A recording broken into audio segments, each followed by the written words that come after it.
నమస్తే స్టూడెంట్స్. ఈరోజు most important current అఫైర్స్లో భాగంగా ఒక ముఖ్యమైన అంశాన్ని మనం చర్చించుకున్నాము. This is Shekhar IAS study circle Tirupati. Okay, చూద్దాం. ఇక్కడ ఏంటంటే ముఖ్యమైన topic, very very important. We can expect question from this area. Okay, ఏంటి అంటే ఇటీవల కాలంలో, అంటే ఎప్పుడు ఇటీవల కాలంలో అంటే జనవరిలో 108వ భారత సైన్స్ కాంగ్రెస్ జరిగింది.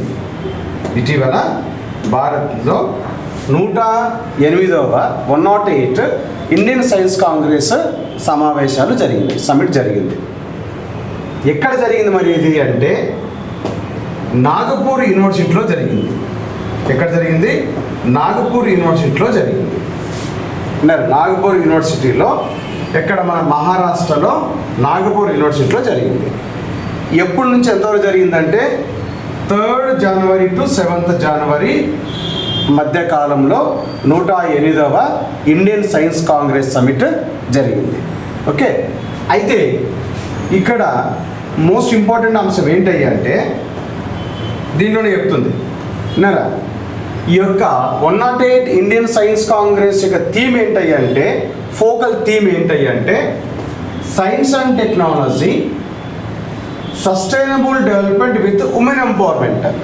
Sustainable development with women empowerment విన్నారా, సుస్థిర అభివృద్ధి, మహిళా సాధికారతతో కూడిన సుస్థిర అభివృద్ధి అని చెప్పడం. మహిళా సాధికారతతో కూడినటువంటి సుస్థిర అభివృద్ధి అని చెప్పేసి పేర్కొన్నాం. అయితే ఈ 108 ఇండియన్ సైన్స్ కాంగ్రెస్ అనేది మనకు నాగపూర్ యూనివర్సిటీలో జరిగింది. ఇక ఈ యొక్క టాపిక్ ఏంటంటే మనకు గ్రూప్ 1 మెయిన్స్కి ఉపయోగపడుతుంది, గ్రూప్ 2 ఉపయోగపడుతుంది, గ్రూప్ 4కి కానీ గ్రూప్ 3కి కానీ ఎనీ కాంపిటేటివ్ ఎగ్జామినేషన్ ఉపయోగపడుతుంది. మెయిన్స్లో ఆన్సర్ రాసే వాళ్ళకు కూడా ఇది చాలా ఉపయోగకరంగా ఉంటుంది. ఓకే, చూద్దాం ఒకసారి ఎలా ఉందో చూద్దాం. దానికంటే ముందు ఒకసారి ఏంటంటే ఇప్పుడు ఏబిపిఎస్సిలో మనకు ఇక్కడ నోటిఫికేషన్ వస్తుంది, గ్రూప్ 2 నోటిఫికేషన్ వస్తుంది, అదేవిధంగా గ్రామ సచివాలయ నోటిఫికేషన్ వస్తుంది. దీనికి సంబంధించి మా ఇన్స్టిట్యూట్లో రేపు అంటే ఎప్పుడు ఫిబ్రవరి 5వ తేదీన ఫ్రీ డెమో ఉంటుంది, భారీ డెమో ఉంటుంది, మెగా డెమో ఉంటుంది. విన్నారా, మార్నింగ్ ఫిబ్రవరి 5వ తారీఖు సండే రోజు మార్నింగ్ 9:30 డెమో ఉంటుంది. You can attend. Okay, free demo class ఉంటుంది. తర్వాత మండే నుంచి బ్యాచెస్ స్టార్ట్ అవుతాయి అని చెప్పేసి చెప్తాం. ఇక్కడ ఆన్లైన్ ఉంటుంది ప్లస్ ఆఫ్లైన్ కోచింగ్ ఉంటుంది. సో మీరు దాన్ని దృష్టిలో పెట్టుకోండి. ఓకే, తర్వాత ఇక 108వ ఇండియన్ సైన్స్ కాంగ్రెస్ అనేది మనకు భారత ప్రధానమంత్రి 108వ ఇండియన్ సైన్స్ కాంగ్రెస్ను వీడియో కాన్ఫరెన్స్ ద్వారా జనవరి 3rd రోజు అతను ప్రారంభించినాడు. ఎప్పుడు? జనవరి 3rd నాడు భారత ప్రధానమంత్రి నరేంద్ర మోడీ గారు ఎలాగా వీడియో కాన్ఫరెన్స్ ద్వారా దీన్ని ప్రారంభించడం జరిగింది. ఓకే, అయితే 108 ఇండియన్ సైన్స్ కాంగ్రెస్ ఇది ఎక్కడయ్యా అంటే Nagpur university, the TRM Nagpur university మహారాష్ట్రలో జరిగింది. ఎప్పుడు ఇది? జనవరి 3rd to 7 వరకు, జనవరి 3rd నుంచి 7th తారీఖు వరకు జరిగింది. మరి ఇందాక చెప్పుకున్నాం మనం, దీని ఫోకల్ థీమ్ ఏంటి అంటే science and technology for sustainable development with women empowerment, అంటే మహిళా సాధికారతతో కూడినటువంటి సుస్థిర అభివృద్ధి. ఈ యొక్క 108 ఇండియన్ సైన్స్ కాంగ్రెస్ యొక్క ఫోకల్ థీమ్ ఏంటంటే మహిళా సాధికారతతో కూడినటువంటి sustainable development science and technology అనే focal theme 108 Indian science congress యొక్క థీమ్ అని చెప్తాను ఇక్కడ. అయితే the president of Indian science congress ఎవరంటే డాక్టర్ విజయలక్ష్మి సక్సేనా. ఈ గుర్తు ఏంటంటే మహిళా సాధికారతకు సంబంధించింది. ఓకే, తర్వాత ఒక్కసారి బ్యాక్గ్రౌండ్కి వెళ్దాం. అయితే ఈ యొక్క ఇండియన్ సైన్స్ కాంగ్రెస్ అనేది మొట్టమొదట ఏ సంవత్సరంలో ప్రారంభించినారయ్యి అంటే 1914 సంవత్సరంలో మొట్టమొదటి ఇండియన్ సైన్స్ కాంగ్రెస్ స్టార్ట్ అయింది. ఎప్పుడు? 1914 సంవత్సరంలో. అంటే గాంధీజీ దక్షిణాఫ్రికా నుంచి ఇండియాకు రావడానికి ఒక సంవత్సరం ముందు. గాంధీజీ 1915లో ఇండియాకు వచ్చినాడు. విన్నారా? అప్పుడు 1914లో మొట్టమొదటి ఇండియన్ సైన్స్ కాంగ్రెస్ అనేది జరిగింది అని చెప్తాం ఇక్కడ. విన్నారా? అయితే ఎక్కడ జరిగింది మరి? First meeting of the Congress was held January 15 to 17, 1914. ఎక్కడ జరిగింది అది? కలకత్తాలోని ఆసియాటిక్ సొసైటీలో జరిగింది. కలకత్తాలోని ఏసియాటిక్ సొసైటీలో జరిగింది. అప్పుడు ఎవరున్నారు మరి? Honourable justice Asutosh Mukherjee. నరా అస్తోష్ ముఖర్జీ ఎవరైనా? The president of the Calcutta university vice chancellor. అతని ఆధ్వర్యంలో మొట్టమొదటిసారిగా 1914 సంవత్సరంలో జనవరి 15-17వ తేదీన మొదటి ఇండియన్ సైన్స్ కాంగ్రెస్ జరిగింది. ఓకే, తర్వాత అది మొట్టమొదటి. మరి ఇప్పుడు ఎన్నోది? ఇది 108. మరి 107 ఎక్కడ జరిగింది అని అంటే కర్ణాటక రాష్ట్రంలో జరిగింది. 107 ఎక్కడ జరిగింది? కర్ణాటక రాష్ట్రంలోని జీకేవికే క్యాంపస్ బెంగళూరులో జరిగింది. తర్వాత ఇంకాస్త వెనక్కి వెళ్తే 106 ఇండియన్ కాంగ్రెస్ ఎక్కడ జరిగింది అంటే మనకు ఎక్కడ జరిగింది? ఇది పంజాబ్లో, మనకు జలంధర్లో జరిగింది. పంజాబ్లో ఉన్నటువంటి జలంధర్లో 106 మనకు ఇండియన్ కాంగ్రెస్ జరిగింది. ఇవి కాస్త మనం గుర్తుపెట్టుకోవాలి, ఎగ్జామ్ పాయింట్ ఆఫ్ వ్యూలో వెరీ వెరీ ఇంపార్టెంట్. ఓకే, ఇక తర్వాత మరి ఈ యొక్క వీడియోలో మీరు ఏం చూడబోతున్నారంటే ఫస్ట్ న్యూస్ చెప్పుకున్నాము. Indian science Congress present fast ఎలా ఉంది, తర్వాత 1947 నుంచి టిల్ టుడే వరకు సైన్స్ అండ్ టెక్నాలజీలో ఏం డెవలప్మెంట్స్ చేసుకున్నాము, వాట్ ఈస్ కాంట్రవర్సీ, ఇటీవల ఇండియన్ సైన్స్ కాంగ్రెస్ సంబంధించి ఒక వివాదాస్పద వ్యాఖ్యలు చేయడం జరిగింది. తర్వాత in the field of science విన్నారా, అంటే మనం సైన్స్ అండ్ టెక్నాలజీలో ఏ విధంగా మనం బాగా డెవలప్ అవుతున్నాము, తర్వాత సొల్యూషన్స్, సమస్యలు ఏంటి, వాటికి సొల్యూషన్స్ ఏంటి, ఇది ఇప్పుడు ఉన్నటువంటి వీడియోలో మనము we are going to discuss all these factors, all these issues.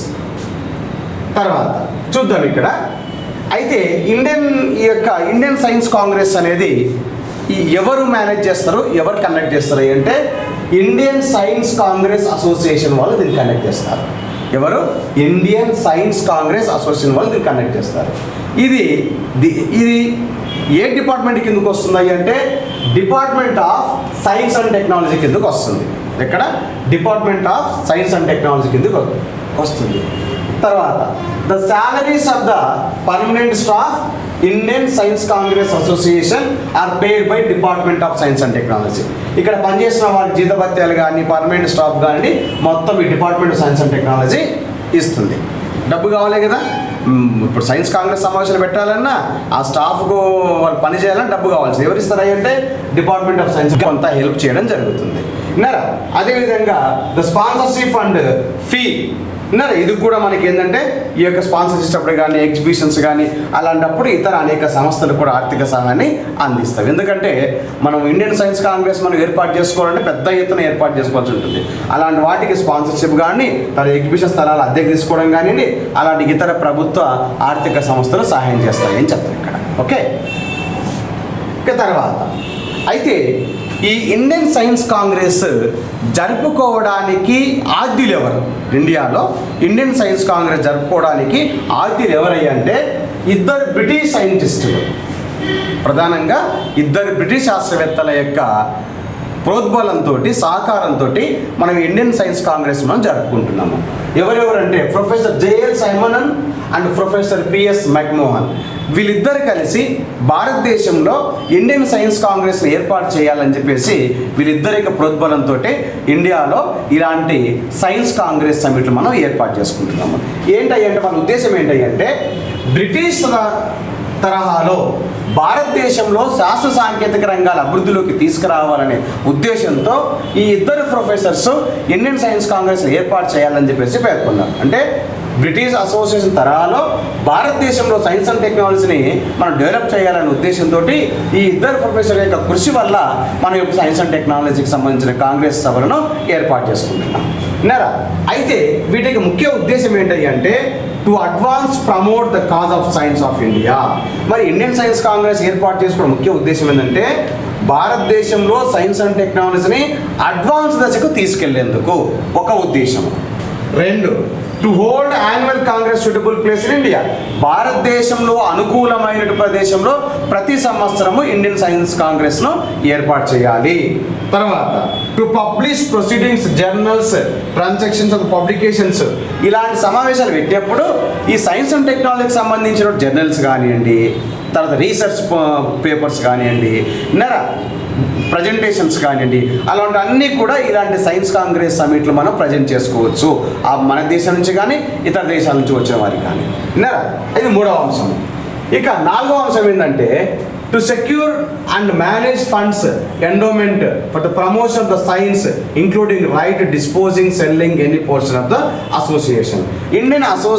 Indian science of అసోసియేషన్లో వాడు కొత్తగా కొనాలన్నా, భద్రపరచుకోవాలన్నా, నిధులు ఏర్పాటు చేసుకోవాలన్నా, లేదా ఏదైనా ఒక అంశం తీసివేయాలన్నా మొత్తం ఇండియన్ సైన్స్ కాంగ్రెస్ అసోసియేషన్కే అధికారం ఉంటుంది.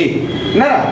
తర్వాత to do the perform any all other acts, matter, things, conductive, incidental or necessary. అంటే ఏదైనా ఇతర చర్యలు కానీ, ఏదైనా విషయాల మీద కానివ్వండి, అనుకోకుండా తీసుకున్న నిర్ణయాలు కానివ్వండి, అన్నీ కూడా ఇండియన్ సైన్స్ కాంగ్రెస్ అసోసియేషన్కే అధికారం ఉంటుంది. ఇలాంటివి డెవలప్ చేసేందుకే ఇండియాలో ఏం చేస్తారంటే ఇండియన్ సైన్స్ కాంగ్రెస్ సమిట్ ఏర్పాటు చేసుకుంటాము. ఇది డబ్బులు ఎవరు ఇస్తారు అంటే డిపార్ట్మెంట్ ఆఫ్ సైన్స్ అండ్ టెక్నాలజీలో అందిస్తారు. ప్లస్ ఇతర ఆర్థిక సంస్థలు కూడా ఈ సంస్థకు హెల్ప్ చేస్తాయి అని చెప్పడం. ఈ 4 ఉద్దేశాల డెవలప్మెంట్ కోసము భారతదేశంలో ఎవ్రీ ఇయర్ మనము ఇండియన్ సైన్స్ కాంగ్రెస్ మనం ఏర్పాటు చేసుకుంటాం. ఓకే. తర్వాత మరి ఈ మధ్య కాలంలో ఒక కాంట్రవర్సీ జరిగింది. ఇండియన్ సైన్స్ కాంగ్రెస్ మనకు కాంట్రవర్సీ జరిగింది. ఏం కాంట్రవర్సీ అంటే event has attracted attention for all wrong reasons. అనేక తప్పు కారణాలు, అంటే ఒక్కొక్కరి దృష్టి ఒక మాదిరి ఉంటుంది. అంటే రాంగ్ అజంప్షన్ తోటి ఏమవుతుందంటే దీని మీద కొన్ని ఆరోపణలు రావడం జరిగింది. ఇండియన్ సైన్స్ కాంగ్రెస్ మీద కొన్ని ఆరోపణలు రావడం జరిగింది. అదేవిధంగా next lack of serious discussion. ఇలాంటి మీద భారతదేశం సైన్స్ అండ్ టెక్లో ముందడుగు వేయాలంటే సీరియస్గా డిస్కషన్ చర్చలు లేకపోవడము, ఇలాంటి సైన్స్ కాంగ్రెస్ సమిట్లో అంత అర్థవంతమైన చర్చలు లేకపోతున్నాయని చెప్పేసి కొంతమంది నిపుణుల యొక్క ఆరోపణ. అదేవిధంగా the promotion of the pseudo science యొక్క ప్రచారాలు. విన్నారా? అంటే ఇండియన్ సైన్స్ కాంగ్రెస్లో ఏం జరుగుతుంది, ఏ అంశాల గురించి మాట్లాడుతున్నారు అనే అంశం మీద దాని మీద ఎక్కువగా ప్రచారం చేయడం. విన్నారా? అదేవిధంగా ఇంకేం చెప్తుంది, outlandish claims, random speakers and options of the useful outcome. అంటే యాదృచ్ఛిక స్పీకర్ల ద్వారా, అంటే ఏంటి అనుకోకుండా ఎవరో ఒక విపరీతమైనటువంటి ఆరోపణలు చేయడము, తర్వాత అనేక రకాల కేసులు వేయడము, తర్వాత ఇలాంటి కాంగ్రెస్ సభలు సమితి పెట్టినా కానీ మనకు ఉపయోగం లేకుండా పోతుంది అని చెప్పేసి కొంతమంది నిపుణుల యొక్క ఆలోచనలు ఇవి ఆరోపణలు అనొచ్చు, లేకపోతే వాళ్ళ సలహాలు అనుకోవచ్చు. ఇది ఇటీవల కాలంలో మనకు కాంట్రవర్సీ కొద్దిగా అయ్యిందని చెప్పేసి మనకు వార్తల్లో వస్తున్నటువంటి అంశాలు ఇక్కడ. ఓకే, సరే. మరి ఇక్కడ ఇంకేం చెప్తుంది అంటే ఇక్కడ government has no role to play. ఇలాంటి సమావేశాలు పెట్టేప్పుడు ప్రభుత్వానికి ఎలాంటి పాత్ర లేకుండా పోతుంది. గవర్నమెంట్ ఎలాంటి మేజర్ రోల్ తీసుకోలేకపోతుంది. అదేవిధంగా 2008లో కపిల్ సిబాల్ ఏమంటాడంటే ఒక మాట చెప్పినాడు. ఏమని? ఇలాంటి సైన్స్ కాంగ్రెస్ జరగడం పట్ల చాలా కలత చెందాను నేనని చెప్పినాడు. ఎందుకంటే సంస్కరణలు కరెక్ట్గా లేవు, తర్వాత రీఫార్మ్స్ కరెక్ట్గా ప్రవేశపెట్టడం లేదు. భారతదేశంలో సైన్స్ అండ్ టెక్నాలజీ అడ్వాన్స్గా ఇతర దేశాలతో పోల్చుకుంటే మనం కాస్త వెనుకడుగున్నాము. కాబట్టి దానికి తగ్గట్టు మనం ఇలాంటి సైన్స్ కాంగ్రెస్ సభలు కరెక్ట్గా జరగటం లేదు అని చెప్పేసి 2008లో కపిల్ సిబాల్ పేర్కొన్నాడు. అంటే సైన్స్ కాంగ్రెస్ సమిట్ల మీద ఆయన ఆరోపణ చేసినాడు. కాబట్టి అవన్నింటిని ఆపేసి ఇలాంటి సైన్స్ కాంగ్రెస్ సభలను మరింత స్ట్రెంథన్ చేసుకోవాలి. మరింత సైన్స్ అండ్ టెక్నాలజీకి సంబంధించినటువంటి రీసెర్చ్ పేపర్స్ కానివ్వండి, శిక్షణా సంస్థలు కానివ్వండి, అడ్వాన్స్గా ముందుకెళ్ళాలంటే ఈ యొక్క సైన్స్ కాంగ్రెస్ సమిట్లు అనేవి ఉన్నతంగా నిర్వహించాలని చెప్పేసి ఆయన యొక్క అభిప్రాయం. ఇక అదేవిధంగా ఇంకేం చెప్తుందంటే ఇక్కడ ఈ మార్పు ముందుకు వెళ్ళేందుకు ఇష్టపడరు. అంటే చాలామంది ఏం చేస్తున్నారంటే ఇండియన్ సైన్స్ కాంగ్రెస్లో సూచాయిగా మాత్రము నిర్వహిస్తున్నారు. ముందుకు వెళ్ళాలంటే అందరు సీరియస్గా డిస్కస్ చేసి ఉండాలి, ప్రభుత్వం యొక్క రోల్ ఉండాలి, ఇతర యొక్క ఎన్జిఓల సంస్థల యొక్క రోల్ ఉండాలి అని చెప్పేసి ఇలాంటి ఆరోపణలు ఇటీవల కాలంలో వచ్చినవి. ఇక తర్వాత ఇది ఇంతవరకు జరిగినటువంటి అంశం. మరి ఇంతవరకు in the field of science and technology, science రంగంలో భారతదేశం ఏముంది, సైన్స్ రంగంలో సైన్స్ అండ్ టెక్నాలజీలో భారతదేశము ఏ విధంగా అభివృద్ధిలోకి వస్తుంది అని చూద్దాం. ఒకటి మనం ఏం చేద్దామంటే 1947 నుంచి 57 వరకు చూద్దాం. ముందు ఏంటిది 1947 నుంచి 57 వరకు ఏముంటుంది? Establishment of 5-year plan. విన్నారా? పంచవర్ష ప్రణాళిక కాలంలో ఏమొస్తుందంటే శాస్త్ర సాంకేతిక రంగాలకు ప్రాధాన్యత ఇవ్వడం జరిగింది. విన్నారా? మనకు 5-year ప్లాన్స్ ఉన్నాయి కదా, ఇప్పుడంటే నీతి ఆయోగ్ వచ్చింది, అంతకంటే ముందు మన 5-year ప్లాన్స్ ఉన్నవి. విన్నారా? శాస్త్రీయ పరిశోధనలకు ప్రాధాన్యత ఇచ్చే పంచవర్ష ప్రణాళికలను ఏర్పాటు చేసుకోవడం జరిగింది. అదొకటి. తర్వాత the first ever plan draft was presented July 1951. 1951లో పంచవర్ష ప్రణాళికలో సైన్స్ అండ్ టెక్నాలజీకి సంబంధించి ఒక ముసాయిదాను ఏర్పాటు చేయడం జరిగింది. విన్నారా? అదేవిధంగా పారిశ్రామిక పరిశోధనల మీద ప్రత్యేక దృష్టి పెట్టడం జరిగింది. అదేవిధంగా జాతీయ స్థాయిలో 11 పరిశోధన సంస్థలు ఉన్నాయి భారతదేశంలో జాతీయ స్థాయిలో అత్యంత పేరెన్నికొన్నటువంటి 11 రీసెర్చ్ ఇన్స్టిట్యూషన్స్ ఉన్నాయి మన జాతీయ స్థాయిలో. దాంట్లో ఏవై అంటే ఒకటి నేషనల్ ఫిజికల్ ల్యాబొరేటరీ ఢిల్లీలో ఉంది, నేషనల్ కెమికల్ ల్యాబొరేటరీ పూనాలో ఉంది, తర్వాత సెంట్రల్ ఎలక్ట్రోకెమికల్ రీసెర్చ్ ఇన్స్టిట్యూట్ తమిళనాడులో ఉంది. అంటే 11 ఇవి కొన్ని ముఖ్యమైనవి. అంటే సైన్స్ అండ్ టెక్నాలజీ డెవలప్ చేసుకుంటే మనం అనేక సంస్థలు ఏర్పాటు చేసుకున్నాం, పరిశోధన సంస్థలు ఏర్పాటు చేసుకున్నాము. మేజర్గా 11 ఉన్నాయి మనకు. దాంట్లో కొన్ని 3 అని చెప్పుకున్నాం ఇందాక. ఇక తర్వాత 1957-67 మధ్య కాలంలో ఏం జరిగింది అంటే 1957-67 మధ్య కాలంలో focus on agriculture research emergence of the green revolution. ఈ సైన్స్ అండ్ టెక్నాలజీ భాగంలోనే 1957-67 మధ్య కాలంలో మనకి ఏమొచ్చిందంటే హరిత విప్లవం వచ్చేసింది. విన్నారా? హరిత అంటే గ్రీన్ రెవల్యూషన్. విన్నారా? 57 కాబట్టి 58 ఏమొచ్చింది మనకు? 58వ సంవత్సరంలో డిఆర్డిఓని ఏర్పాటు చేసుకున్నాం. విన్నారా? 58లో DRDO defence research development organisation ఏర్పాటు చేసుకున్నాము. ఎప్పుడైతే డిఆర్డిఓను 1958లో ఏర్పాటు చేసుకున్నాము. అదేవిధంగా ఈ యొక్క డెకేట్లోనే, ఈ యొక్క దశాబ్దంలోనే ఏం చేసుకున్నాము? హరిత విప్లవం అనేది బాగా అభివృద్ధిలోకి వచ్చిందని చెప్తాం. అదేవిధంగా 1957 నుంచి 67 మధ్యకాలంలో ఇంకేం జరిగింది అంటే 67 కాబట్టి 63లో భారతదేశం మొట్టమొదటి రాకెట్ ప్రయోగం జరిగింది. 1963లో మొట్టమొదటి రాకెట్ ప్రయోగం జరిగింది. నేనా? ఇదేంటిది మనకు? ఇది వచ్చేసి మనకు గ్రీన్ రెవల్యూషన్ అని చెప్పేసి పేర్కొంటాం. ఇవన్నీ కూడా మనకు సైన్స్ అండ్ టెక్నాలజీలో డెవలప్మెంట్స్ అని చెప్పేసి మనం పేర్కొంటాం. విన్నారా? 1958 డిఆర్డిఓ ఏర్పడ్డది, 1963లో మొదటి రాకెట్ ప్రయోగము, తర్వాత 1966లో మనకి ఏమొచ్చింది? Green revolution. All these developments under the science and technology అంటే. ఓకే. తర్వాత 1967-77 మధ్య చూసినట్టయితే 1967-77 మధ్యన చూసి అంటే 1967 ప్లస్ 77 మధ్యన చూసుకుంటే ఇండియాస్ ఫస్ట్ శాటిలైట్ ఆర్యభట్ట ప్రయోగించుకున్నాం. విన్నారా? అదేవిధంగా మనకి ఏం చెప్తుంది? ఇది మొదటి ఉపగ్రహం. తర్వాత 1975 ఇది మనకి ఏం చెప్తున్నాము? 77 వరకు అని చెప్పుకున్నాం. ఒక దశాబ్దంలో ఏం జరిగింది నేను చెప్పేది వెరీ వెరీ షార్ట్కట్లో బ్రీఫ్గా. Then Indian space research organisation 1969లో ఇస్రోని ఏర్పాటు చేసుకున్నాం. విన్నారా? అదేవిధంగా first ever satellite was Aryabhata. ఎప్పుడు 1975 ఆర్యభట్ట అని, ఎప్పుడు ఏప్రిల్ 19th రోజు ఆర్యభట్టను ఉపయోగించుకున్నాము. తర్వాత ఇంకేం డెవలప్ అయింది మనకు?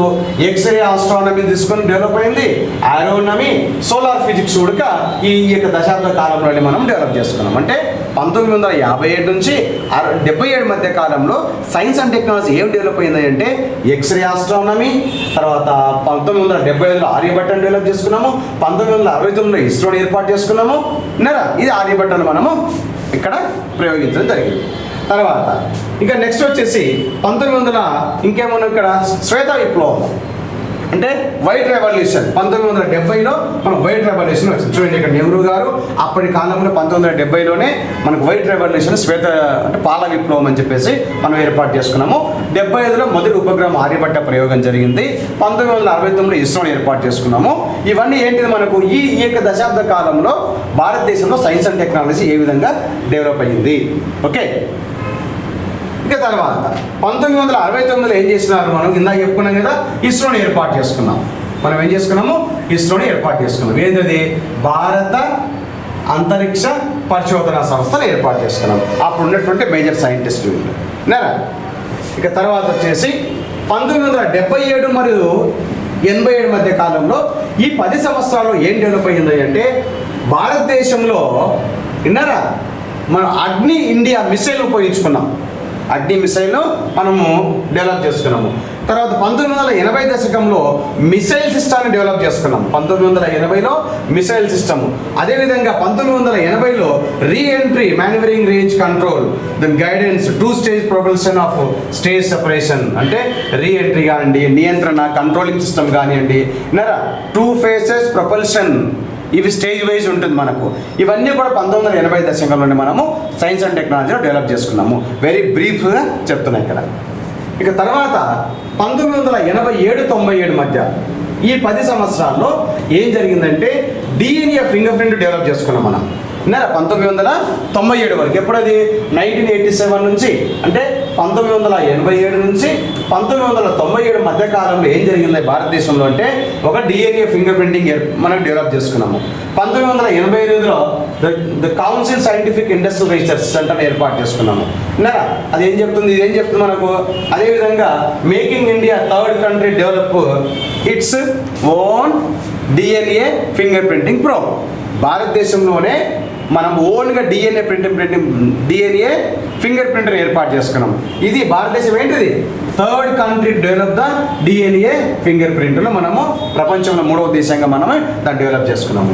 ఇక 1997 1997 మధ్యన అంటే 1997 నుంచి 2007 సంవత్సరం మధ్యన ఏం జరిగింది అంటే పోఖ్రాన్ 2 న్యూక్లియర్ వన్ టెస్ట్ చేసుకున్నాం.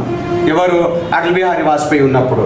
తర్వాత ఇంకేం చేస్తున్నారు 11th May 1998 మనం ఈరోజు ఏమని పిలుస్తాము నేషనల్ టెక్నాలజీ డేగా పేర్కొంటాం. ఈరోజు ఏమని పేర్కొంటాం మనము జాతీయ సాంకేతిక దినోత్సవంగా మనము సెలబ్రేషన్ చేసుకుంటాం. ఎప్పుడు ఇది 11th May 1998.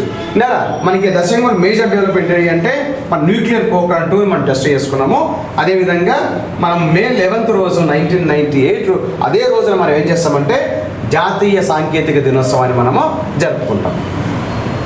ఇక తర్వాత 2007-2017 మధ్య కాలానికి వచ్చినట్టయితే ఇది ఒక దశాబ్ద కాలంలో చూసినట్టయితే మోస్ట్ ఇంపార్టెంట్ ఏం చేసినాం Chandrayaan 1 mission to the the moon. చంద్రునిపైకి మనం చంద్రయాన్ 1 గురించి డెవలప్ చేసుకున్నాం. తర్వాత చంద్రయాన్ 2 ఎక్కడ ఇది 2 అక్టోబర్ 2008. తర్వాత ఇంకేం చేసిన ఈ కాలంలోనే chemical, photo, geologic, mineralogical, mapping to ISRO ఇవన్నీ కూడా ఈ యొక్క రంగాల్లో డెవలప్ చేసుకున్నాం. ఇంకా most important science and technology జరిగే అంశం ఏంటంటే పోలియో ఫ్రీ ఇండియా జరిగింది. ఈ మధ్యకాలంలోనే ఫ్రీ పోలియో అంటే పోలియో రహిత భారతదేశంగా. దీంట్లో 1994 వరకు మనము 60% కంప్లీట్ చేసుకున్నాం. పోలియో సోకకుండా 60% మనము దీన్ని పోలియోను బాగా రాకుండా వ్యాధి నివారించడంలో 60% పురోగతి సాధించినాము. దెన్ పోలియో ఫ్రీ సర్టిఫికేట్ వచ్చింది. ఎక్కడ నుంచి WHO నుంచి, వరల్డ్ హెల్త్ ఆర్గనైజేషన్ నుంచి మనకి ఏమొచ్చింది భారతదేశము పోలియో రహిత దేశంగా మనకు WHO అంటే ఎక్కడ ఉంది జెనీవాలో ఉంది. అక్కడ నుంచి మనకి ఏమొచ్చి భారతదేశంలో పోలియో అనేది లేదు అని చెప్పేసి ఒక సర్టిఫికేట్ వచ్చింది మనకు. నేను ఎప్పుడు వచ్చింది అది 27th March 2014లో వచ్చింది. తర్వాత strong policy community health care ఈ యొక్క శాస్త్ర సాంకేతిక రంగంలోనే ఆరోగ్య రంగంపై అనేక జాతీయ పాలసీలు చేసుకున్నాము, కమిట్మెంట్తో చేసుకున్నాము. ఆల్ ప్రొఫెసర్స్ దీంట్లో భాగస్వాములు ఉన్నారు, line workers, front line workers, వీళ్ళందరి యొక్క బాధ్యతతోటే మనం ఏం చేసుకున్నామంటే పోలియో ఫ్రీ కంట్రీగా మనం ఏర్పాటు చేసుకున్నాం. వీళ్ళ యొక్క కృషి లేకపోతే మనకు పోలియో రహిత భారతదేశంగా ఉండేది కాదు. అందుకోసమే WHO 27th March 2014లో మనకి ఏం చెప్పింది polio free certificate World Health Organization నుంచి మనకు వచ్చింది. ఓకే, ఇక అదేవిధంగా 2017 నుంచి ఇప్పటి వరకు చూసినట్టయితే 2017 to till టుడే చూసుకున్నట్టయితే చాలా డెవలప్మెంట్ ఏముంది. ఇస్రో గగనయాన్ ప్రోగ్రామ్ ఏర్పాటు చేసింది. ఇస్రో ఏం చేసింది గగనయాన్ ప్రోగ్రామ్ ఏర్పాటు చేసింది. డెమాన్స్ట్రేట్ ద స్పేస్ లైట్ లో ఎర్త్ ఆర్బిట్. తక్కువ ఎత్తులో నుంచి మనం ఏం చేసినామంటే ఈ యొక్క స్పేస్ లైట్ డెమాన్స్ట్రేట్ చేసుకున్నాం మనం. అదేవిధంగా expected to set the stage for efficient effective Indian human space. భారత అంతరిక్ష రంగాన్ని అభివృద్ధిలోకి తీసుకొచ్చే దశగా పేర్కొంటాము. అదేవిధంగా ఇంకేం చేసిన మోస్ట్ ఇంపార్టెంట్ 15th August 2021 ఏం జరిగిందంటే నేషనల్ హైడ్రోజన్ మిషన్ లాంచ్ చేసుకున్నాం. ఎప్పుడు most important very important examination point of వ్యూలో 15th August 2021లో 75వ స్వాతంత్ర దినోత్సవం సందర్భంగా ఆ ఉత్సవాల్లో భాగంగా మనం ఏం చేసుకున్నాము, జాతీయ హైడ్రోజన్ మిషన్ ఏర్పాటు చేసుకున్నాము. ఇంకా మోస్ట్ ఇంపార్టెంట్ అంశం ఏంటంటే COVID-19 వ్యాక్సిన్ ఉంది. COVID-19 vaccine the research and vaccination drive as end of 2021 2021 వరకు ఈ వ్యాక్సిన్ ఏదైతే ఉందో we have supplied 7 crore COVID-19 vaccine doses to more than 90 countries. ప్రపంచంలో ఉన్నటువంటి కోవిడ్ వల్ల 90 దేశాలకు పైగా మనము వ్యాక్సిన్ అందజేసినాము. ఎంత అంటే దాదాపు 7 కోట్ల వ్యాక్సిన్స్ మనము 90 దేశాలకు పైగా మనము సప్లై చేసినాము. అదేవిధంగా as of February 2022 February 22 last more than 170 crores vaccination dose have been administered. 2020 February end వరకు ఏం చేసామంటే 170 కోట్ల వ్యాక్సినేషన్ మనము దాన్ని అడ్మినిస్ట్రేట్ చేయడం జరిగింది, ఇతర దేశాలకు సప్లై చేయడం జరిగింది, దాన్ని మనం డెవలప్ చేసుకోవడం జరిగింది. ఓకే, ఇక అదేవిధంగా ఇంకేం డెవలప్మెంట్ జరిగింది ఈ మధ్య కాలంలో అంటే with 2023 most important UNO united nations of organisation ఏం చెప్పింది, 2023ని భారతదేశంలో ఇంటర్నేషనల్ ఇయర్ ఆఫ్ మిల్లెట్స్ ఇయర్గా ప్రకటించింది. ఇంటర్నేషనల్ ఇయర్ ఆఫ్ మిల్లెట్స్గా ప్రకటన అంటే India's millets and their uses should be further improved with use of సైన్స్ను ఉపయోగించుకొని, శాస్త్ర సాంకేతిక రంగాలను ఉపయోగించుకొని భారతదేశంలో ఉండే మిల్లెట్స్ ఏవైతే పప్పు దినుసులు ఏవైతే ఉన్నాయో, చిరుధాన్యాలు ఏవైతే ఉన్నాయో అవన్నీ కూడా ఫ్యూచర్లో ఇంకా ఎక్కువగా ఉపయోగించుకోవడానికి అవుతుంది అని చెప్పేసి UNO ఏం చేసిందంటే 2023ని ఇంటర్నేషనల్ ఇయర్ ఆఫ్ మిల్లెట్స్గా ప్రకటించింది. Very important. ఇంకా దాంతోపాటు ఏం జరిగిందంటే the country is now ranked 48th global innovation index 2022. ప్రపంచ ఇన్నోవేషన్ ఇండెక్స్ 2020లో భారతదేశానికి ఎంత ర్యాంక్ అయ్యి అంటే 40వ ర్యాంకు. గతంలో ఎంత ఉన్నది అంటే ఫ్రమ్ 81st ర్యాంక్ ఇన్ 2015లో మనకు 81వ ర్యాంక్ ఉన్నది. అదే 22కు ద గ్లోబల్ ఇన్నోవేషన్ ఇండెక్స్ 22లో మనకు 40వ ర్యాంక్ వచ్చిందని చెప్తాము. Plus scientific development should be ultimate make the country Atmanirbhar Bharat. Atmanirbhar Bharat కింద శాస్త్ర సాంకేతిక రంగాలను మనం అభివృద్ధి చేసుకోవడం లక్ష్యంతో భారత ప్రభుత్వం ఏం చేసిందంటే దీని కింద అనేక కార్యక్రమాలను చేపడుతుంది. తర్వాత in case of constitution of India, భారత రాజ్యాంగంలో ఏమైనా ఉందో సైన్స్ అండ్ టెక్నాలజీ గురించి అంటే ఆర్టికల్ 51A ఆర్టికల్ 51A ఏం చెప్తుంది అంటే ఇది త్రూ 42వ రాజ్యాంగ సవరణ చట్టం 1976 ఆధారంగా భారతదేశంలో ఉన్న ప్రతి పౌరుడు develop the scientific temper, humanism, the spirit of enquiry of the reform. భారతదేశంలో ప్రతి పౌరుడు యొక్క విధి ఏంటంటే శాస్త్ర సాంకేతిక రంగాల కోసం అభివృద్ధి చెప్పడాలి, సైన్స్ అండ్ టెక్నాలజీ మనం అభివృద్ధి కోసం కృషి చేయాలి. ఇది ప్రతి భారతదేశం యొక్క పౌరుని యొక్క బాధ్యత అని చెప్పేసి మనకి ఆర్టికల్ 51A ఏం చెప్తుంది, ఇది 42వ రాజ్యాంగ సవరణ చట్టం 1976 ద్వారా దీన్ని చేర్చుకోవడం జరిగింది. ఇది మనకు చెప్తుంది సైంటిఫిక్ అంటే శాస్త్ర సాంకేతిక రంగాల యొక్క అభివృద్ధి కోసము భారతదేశంలో ప్రతి పౌరుని యొక్క బాధ్యత అని చెప్పేసి చెప్తుంది. ఓకే, ఇక బడ్జెట్ విషయానికి వస్తే 2023లో ఏం చేసినారంటే ministry of the science and technology allocated 14,217 crores వీళ్ళు బడ్జెట్లో కేటాయించినారు.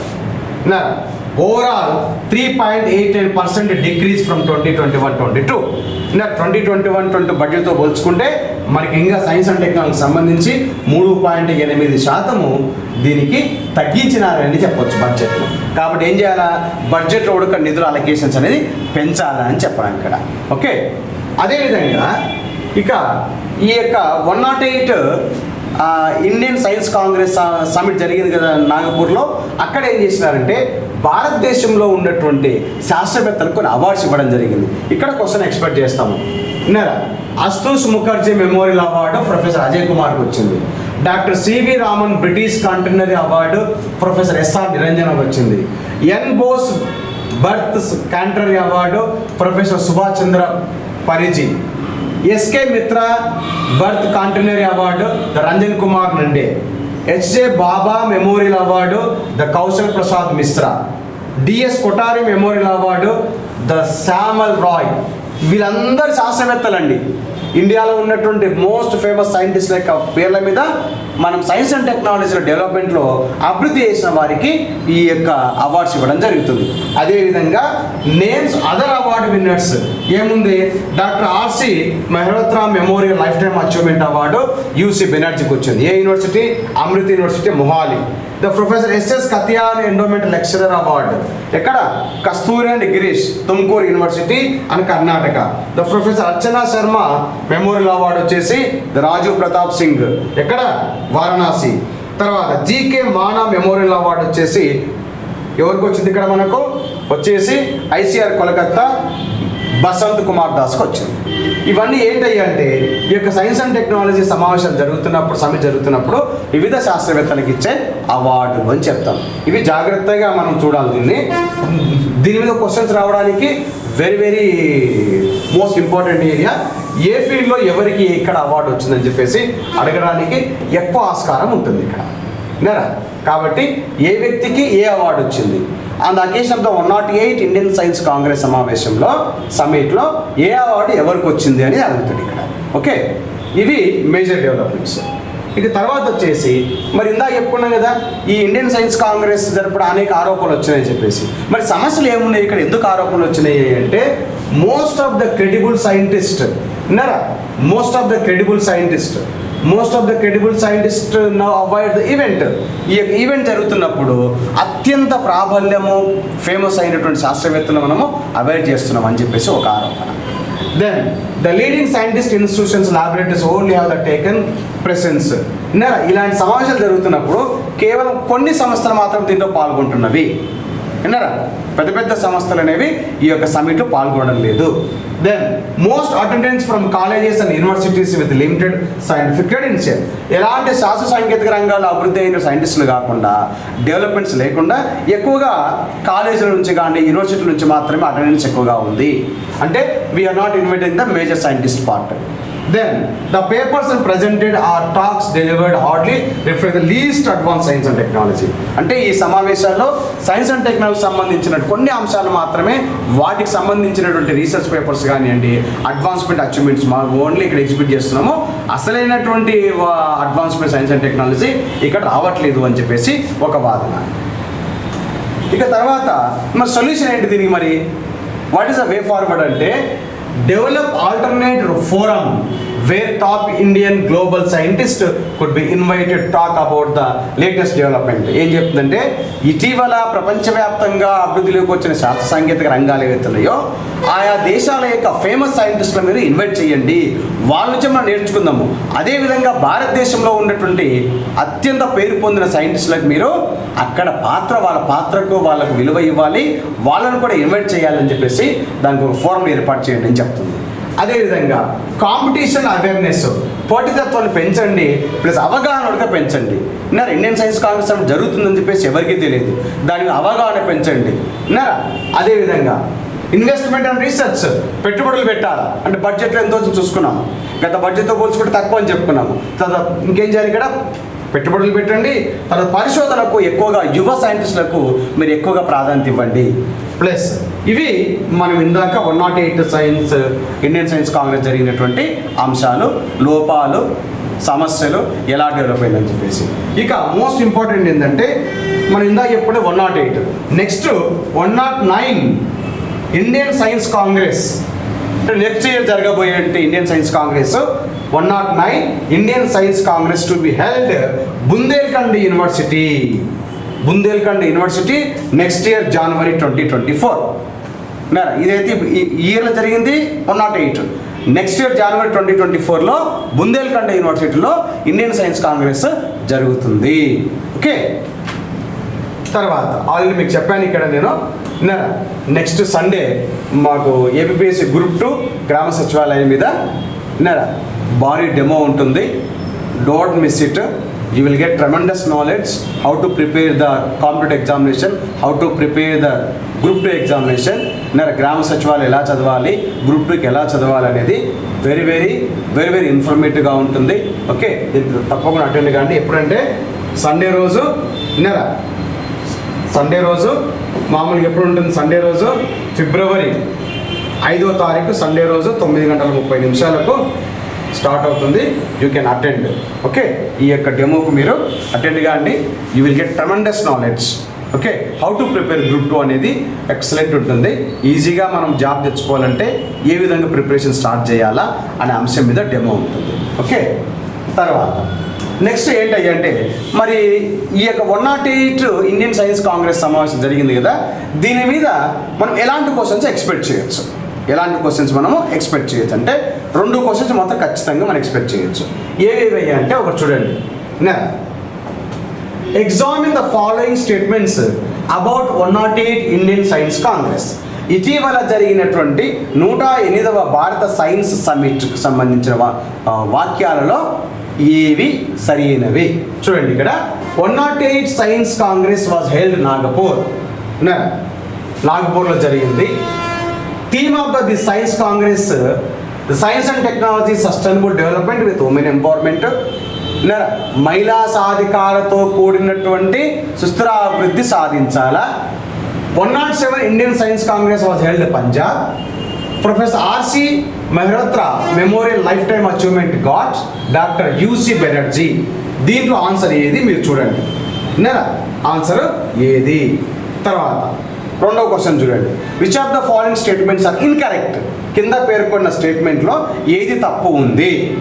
Doctor CV Raman award professor SR Niranjan, SN Bose British centenary award Subhash Chandra Parija, SK Mitra birth centenary award Ranjan Kumar Nanda, HA Bhabha memorial award doctor Basant Kumar.